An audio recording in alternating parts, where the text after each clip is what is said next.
నమస్కారం NSTV news కి స్వాగతం. నా పేరు సంధ్య. ముందుగా వార్తల్లోని ముఖ్యాంశాలు.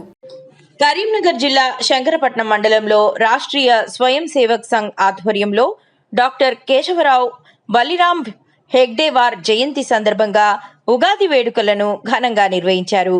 ఈ కార్యక్రమానికి విభాగ కార్యవాహ విజయేందర్ రెడ్డి ముఖ్య అతిథిగా హాజరై ప్రసంగించారు.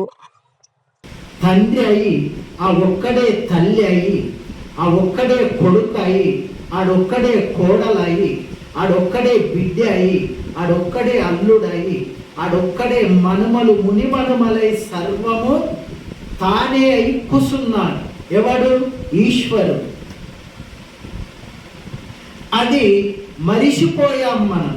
ఎందుకు మరిచిపోయామయ్యా అంటే ఈ కలి ప్రభావమా, ధన ప్రభావమా, ఈ మధ్యలో అధికారులు చేసిన కుల ప్రభావమా మరిచిపోయాం. అయితే నిజంగా చెప్తే కులము లేదు, మతము లేదు. ఏమి ఈ కులమందరూ ధనము నెత్తికెక్కినోళ్ళు పెట్టుకున్న కులాలు. ధనము నెత్తికెక్కినోళ్ళంతా కులం పెట్టుకున్నారా అని పెత్తనాల కోసం. అంతేగాని కులము లేదు. శాస్త్రములో, ఉపనిషత్తులలో, బ్రహ్మసూత్రాలలో అసలు కులమే లేదు. భగవద్గీతలో క్షత్రియ, వైశ్య, శూద్ర, బ్రాహ్మణ అని అక్కడ శ్రీకృష్ణ భగవానుడు సూర్యునికి చెప్పినప్పుడు చెప్పినటువంటి మాటలు. కానీ అవి ఎంతవరకు ఆచరణ అంటే అవి మాటల వరకే చెప్పాడు కానీ ఆచరణ లేదక్కడ. క్షత్రియుడు అంటే ఏ జాతిలో పుట్టిన వాడైనా సరే బలము గల్లవాడు క్షత్రియుడు. వైశ్యుడు ఎవడయ్యా అంటే ఓపికతోని ఓర్పుతోని పక్కోడు ఎన్ని ఏమన్నా నవ్వుతూ గో సంరక్షణ చేసేవాడు వైశ్యుడు. అది ఏ జాతిలో పుట్టినా సరే.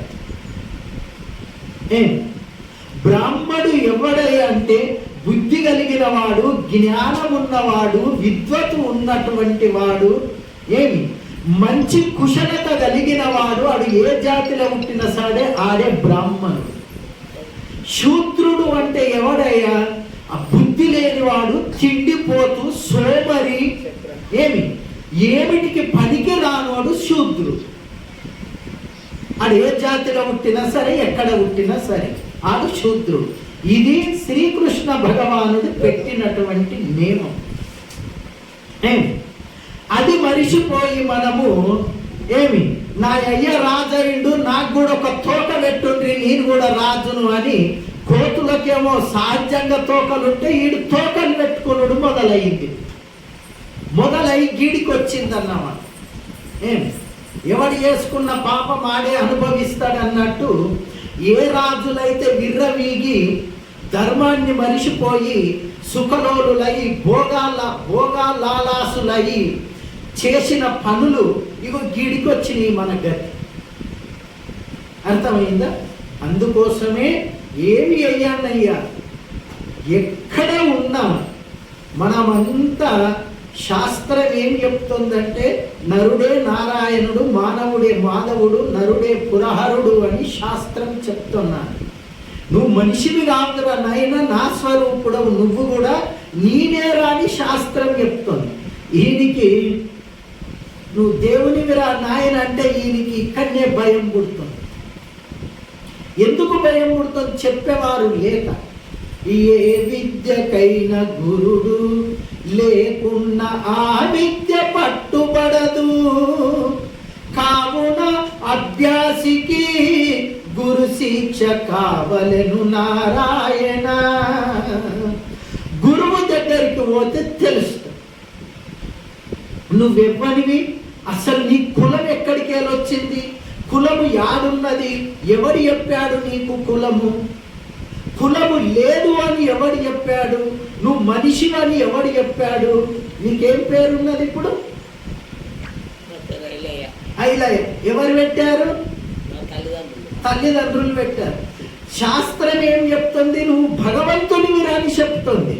కానీ నపుంసకుల మాట సత్యమైంది, సత్యవంతుల మాట సన్నగిలిపోయింది. ఇది బ్రహ్మంగారు చెప్పిన మాట. ఏం పనికి మాలోడు పెట్టిన పేరుకేమో కొమ్ములు వస్తుంది, శాశ్వతమైన పరమేశ్వరుడు పెట్టిన పేరుకేమో నామరూపాలు లేకుండా పోతాయి. ఎందుకు పోతున్నాయి అంటే చెప్పేవారు లేదు.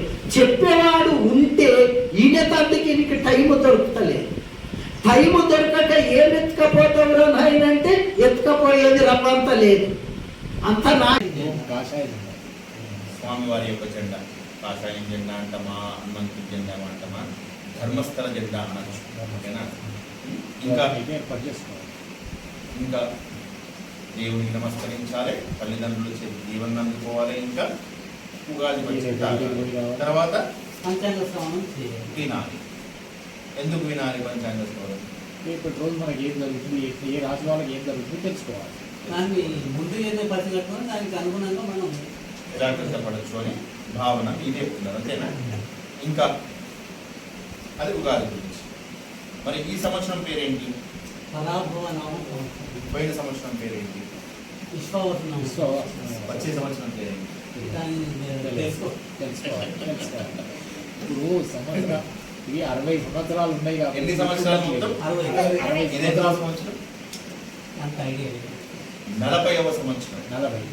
ఈ పరాభవ నామ సంవత్సరము తెలుగు 60 సంవత్సరాలలో 40వ సంవత్సరము ఈ పరాభవ నామ సంవత్సరం. గత సంవత్సరము